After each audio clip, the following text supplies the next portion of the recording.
Hey there. Are you working with younger employees, like Gen Z employees who are anybody who's under the age of 24?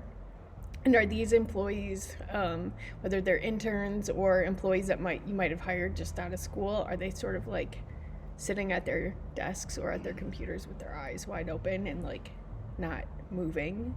Um, this is not necessarily a sign that they are unmotivated. It may be because they're just like so afraid to engage that they don't know where to start. And I should probably explain this. This generation, probably more so than other generations, is um, used to feeling like they only have one shot. They only have one chance to make the team, um, get the role and the performance, get the grade that they need in order to get into the school or the program that they want to.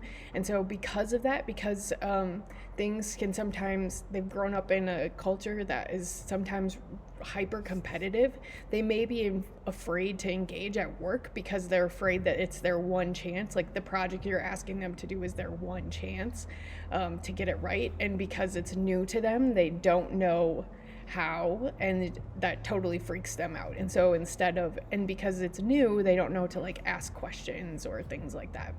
Or what you might be seeing is the complete opposite of that, which is somebody who's like hyper hyper engaged, really concerned about all the details, doesn't want to mess up, is maybe asking you a lot of questions, and like questions where you think like, oh, it's not that big of a deal, but to that person it seems like it's a huge deal. That can be another sign that you're working with somebody who is just like very anxious about getting it right. And so the good news is that like these employees want to be producing the best work for you and they want to be impressing you.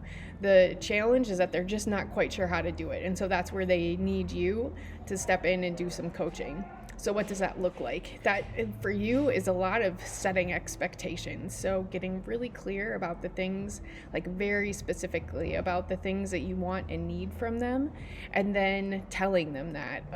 And preferably in writing so that they can go back to it if they need to, but having a list of like the steps that you want them to take, or with a particular project, maybe even for you to help set the expectation by breaking it into pieces. Because as professionals, that's something we're used to doing, is having this big project and knowing that, okay, I just have to do these little pieces step by step. But for somebody who that's very new to, they don't really know where to start. And so if you can help by saying, let's work on these three pieces today or this week or whatever the case is, and then meet again and give them feedback, get really specific too about like what was working that they did and where are there places that they maybe can still improve, because this group of people is really used to working in teams and they're really used to getting feedback and kind of like instant feedback and continuous feedback. So the more that you can, and they won't take it personally the way that maybe some other employees that might be older may take it personally. So it's really good to be able to tell this younger group of people, yep, this is awesome, keep doing this. This piece still needs some work. This is how I want it to be different. And they will keep impressing you with like week after week or day after day with what they're capable of doing when you get really clear and help them understand what you need and want and how they can perform for you. If this is at all helpful, click on the link below. We've got more information and more detailed information about working with the Gen Z employees. All right, times are still really, really weird, but remember to be kind to yourself and others. Keep rocking, and I look forward to connecting with you back here soon.